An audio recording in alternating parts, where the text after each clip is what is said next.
Hello students, in this video we will cover chapter 6 of mutual fund distributor module. The name of the chapter is fund distribution and channel management practices. तो for all those people who are preparing for distributor exam, ये बहुत important chapter होने वाला है और इसी के अंदर roles and responsibilities define है एक mutual fund distributor की और क्या वो रोल प्ले करता है पूरी इंडस्ट्री के अंदर. तो यही सब इस चैप्टर के अंदर कवर किया हुआ है. तो एक बार ही ब्रीफली इसको जल्दी से पढ़ लेते हैं. So the role and importance of mutual fund distributors and investor need to invest the money in a portfolio of various investment options to achieve financial goals. देखिए,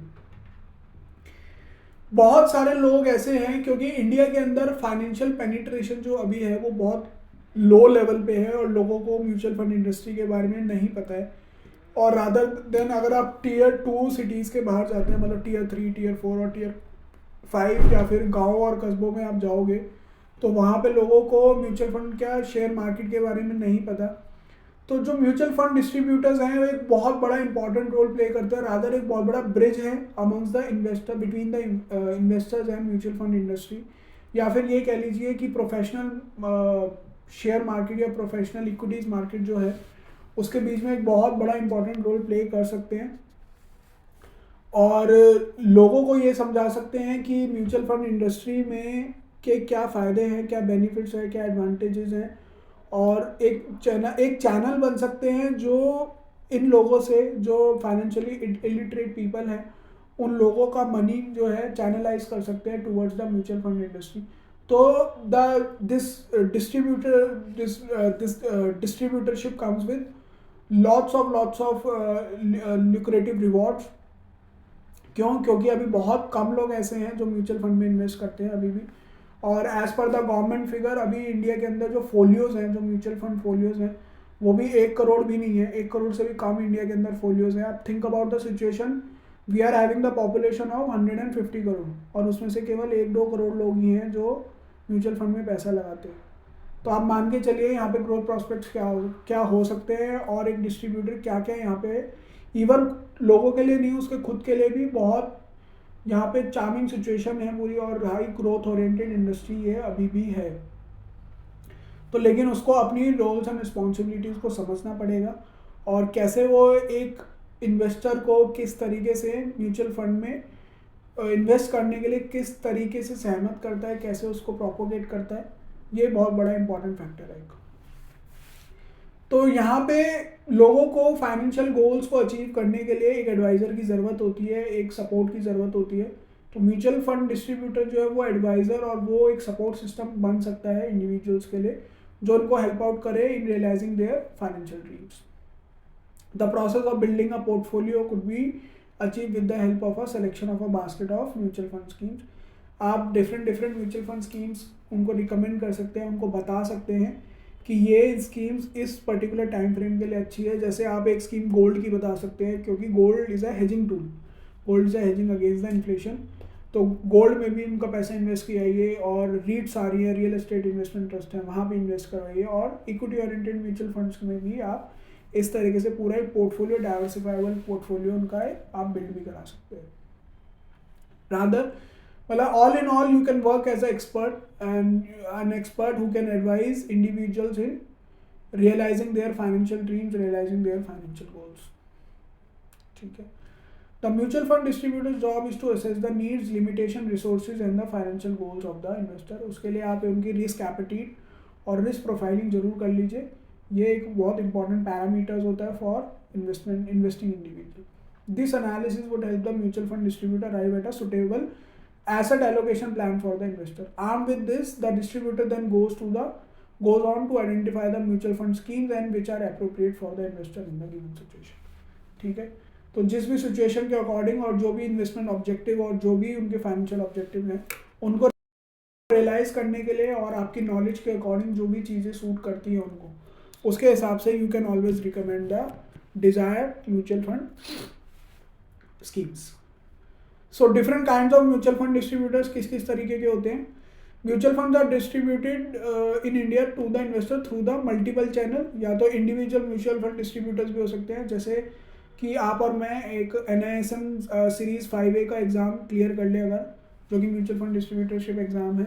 और उसके बाद एमफी के साथ एक रजिस्ट्रेशन नंबर ले लें तो हम we can work as a individual mutual fund distributors. या फिर जो बैंक की ब्रांचेस हो गई हैं, आप गवर्नमेंट बैंक्स में जाइए, प्राइवेट बैंक्स में जाइए, you always get to meet the bank representatives की सर म्यूचुअल फंड में इन्वेस्ट कीजिए, म्यूचुअल फंड इन्वेस्टमेंट। तो it's quite common these days. फिर उसके बाद national distributors through their branches और देयर सब एजेंट्स, जैसे कि LIC हो गया। LIC की भी म्यूचुअल फंड्स नहीं, LIC के म्यूचुअल फंड्स उनके सब एजेंट्स के थ्रू चलते हैं। LIC की स्कीम्स उनकी सब एजेंट्स के थ्रू चलते हैं। पोस्ट ऑफिस भी अपने एजेंट्स के थ्रू काम करता है। और या फिर AMCs होती हैं, AMCs के खुद के बंदे होते हैं, खुद का डिस्ट्रीब्यूशन चैनल होता है। तो AMC can also work as a distributor, ठीक है।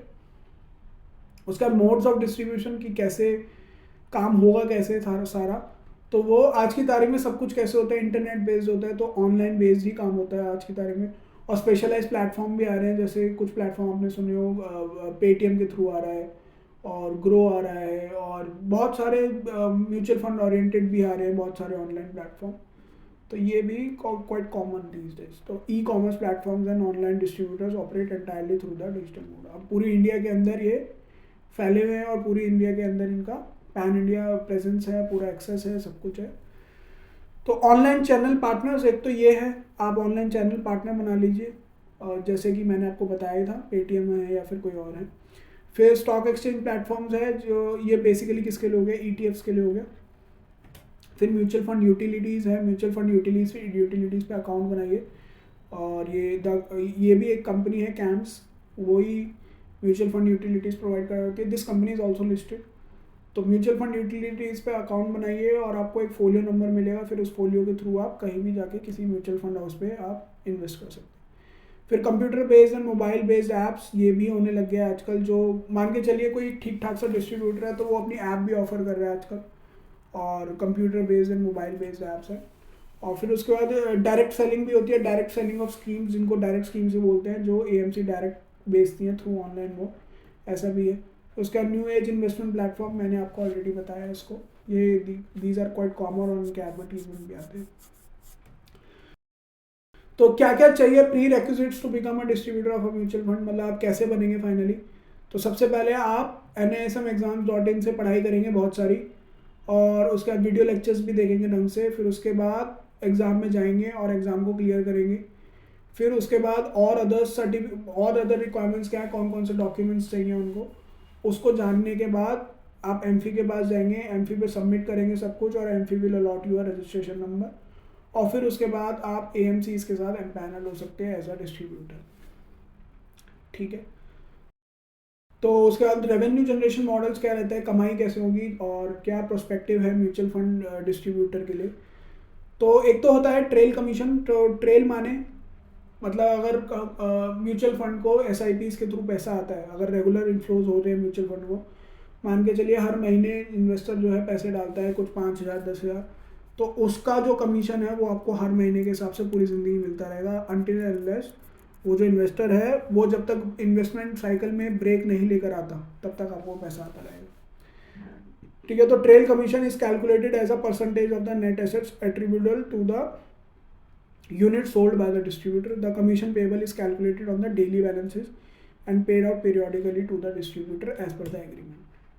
अब यहाँ पे डिफरेंट स्कीम्स चलती हैं, तो जो भी आपके साथ एग्री हुआ है उसके हिसाब से जो भी आपने यूनिट्स बेची हैं, जितने का भी बिजनेस आपने दिया है, उसके हिसाब से आपको अलॉटमेंट हो जाएगी as per the percentage decided between you and AMC। तो additional commission from promoting mutual fund in small towns. अब जो भी स्मॉल टाउन्स हैं, मैंने आपको बताया था, जो Tier 2 सिटीज़ और Tier 3 सिटीज़ के बाहर के लोग हैं, वहाँ पे म्यूचुअल फंड्स अभी वहाँ पे अच्छे से अवेयर नहीं है लोग म्यूचुअल फंड्स के लिए, तो वहाँ के लिए अलग से इंसेंटिव प्रोग्राम्स चलाती है AMCs। तो उन लोगों के लिए ये प्रोग्राम बहुत ज़्यादा बेनिफिशियल है, जो ऑलरेडी Tier 2 Tier 3 सिटीज़ के अंदर बिलोंग करते हैं। So to promote mutual funds in smaller towns, SEBI has allowed mutual funds to charge additional expenses. Even it is this whole idea has been backed by the SEBI, और SEBI भी कहता है कि चलो आप एक एडिशनल कमीशन प्रोग्राम भी चला सकते हो फॉर डिस्ट्रीब्यूशन और for distribution of mutual fund. This means that the distributor mobilising fund from investor located in B30 location would earn higher commission. तो ये B30 लोकेशन आप एक बार चेक कर लेना, ऑनलाइन आपको ये डेटा मिल जाएगा। तो इन लोकेशन के ऊपर जो भी डिस्ट्रीब्यूटर्स होंगे वहाँ पे उनको हायर कमीशन या हायर परसेंटेज ऑफ कमीशन मिलेगी। उसके बाद ट्रांजैक्शन चार्जेस हैं to cater to people with small saving potential and to increase the reach of mutual fund products in urban areas as well as smaller town. अब यहाँ पे urban यानी Tier 1 Tier 2 cities भी आ गई हैं। SEBI has allowed a transaction charge पर subscription. अब जो भी अगर इंडिविजुअल क्लाइंट का एक कोई भी सबसे पहला सब्सक्रिप्शन चार्ज लगेगा वो 10,000 रुपीज़ तक का सब्सक्रिप्शन चार्ज भी दे सकती है, मतलब पर client added to a mutual fund house a distributor will get 10,000 rupees, है ना। तो for subscription from existing investors the distributor will get 100 per transaction and for investors across mutual fund they will be paid 150 रुपये, ठीक है। तो यहाँ पे अगर कोई एग्जिस्टिंग है तो उसको 100 रुपीज़ पर ट्रांजेक्शन मिलेगा जितनी भी ट्रांजेक्शन होती जाएंगी, और अगर कोई न्यू इन्वेस्टर है तो उसको 150 रुपीज़ पर ट्रांजेक्शन मिलेगा। लेकिन ऑल इन ऑल पर सब्सक्रिप्शन आपको कितना मिल सकता है, 10,000 रुपीज़। ट्रांजैक्शन जितनी भी हो आपको there is a cap of 10,000 rupees. यहाँ पे एक चीज़ आपको ध्यान रखनी पड़ेगी, म्यूचुअल फंड वाले या AMC कुछ भी अपनी जेब में से नहीं देते। जो भी यहाँ पे कमीशन या जो भी वन टाइम चार्जेस है या आपको दिए जाएंगे वो this all charge will be counted as a expense and that expense will be deducted from the asset under management. जो भी एसेट या जो भी फंड आपको मिलेगा वहाँ पे से उसकी जब पूरी फाइनेंशियल परफॉर्मेंस बनेगी या जो फाइनेंशियल इवैल्यूएशन होगा तो वहाँ से वो एक्सपेंस जो है वो आपके डिडक्ट भी हो जाएगी। उसके बाद ये कमीशन जो है वो ट्रांसपेरेंट रहती हैं और ये ऐसा नहीं है कि कोई भी फंड हाउस कितनी भी कमीशन दे to promote their schemes only. So the commission disclosure and due diligence process by AMC for distributor as mandated by SEBI ने बोला है कि आपको कमीशन का डिस्क्लोजर देना पड़ेगा। तो SEBI has mandated mutual funds and AMC to disclose on their respective website. अब आपको ये पूरा ट्रांसपेरेंट रखना पड़ेगा और वेबसाइट पे बताना पड़ेगा कि आपने टोटल कमीशन एंड एक्सपेंसेस कितना करा है डिस्ट्रीब्यूटर्स के लिए, चाहे वो डिस्ट्रीब्यूटर्स की मीटिंग बुलाते हैं या फिर जो भी काम करते हैं, जो भी रिफ्रेशमेंट प्रोग्राम्स रखते हैं, जो भी उनका डिस्ट्रीब्यूटर्स का नेटवर्क है, वो सबके बारे में आपको म्यूचुअल फंड की वेबसाइट पे बताना पड़ेगा टू रेगुलेट। और आपको इवन उनका बैकग्राउंड चेक, तो ड्यू डिलीजेंस प्रोसेस भी है। अगर मान के चलिए इंडिविजुअल डिस्ट्रीब्यूटर की तो मैं बात नहीं करता, लेकिन अगर कोई कॉर्पोरेट डिस्ट्रीब्यूटर है या फिर ऑनलाइन प्लेटफॉर्म है या फिर बहुत तरीके के डिस्ट्रीब्यूटरशिप प्रोग्राम्स आ रहे हैं तो उनका proper due diligence should be taken care of, ताकि ऐसा ना हो कि वो आपके नाम पे या म्यूचुअल फंड के नाम पे कोई बहुत बड़ा गड़बड़ घोटाला कर ले, म्यूचुअल फंड के नाम पे इन्वेस्टर से पैसा ले ले और फिर म्यूचुअल फंड का भी नाम खराब होगा और रिटेल इन्वेस्टर्स का भी हक जो है वो मारा जाएगा, ठीक है। लेकिन किस केस में, हु सेटिस्फाई वन और more of the following conditions concerning non institutional investor.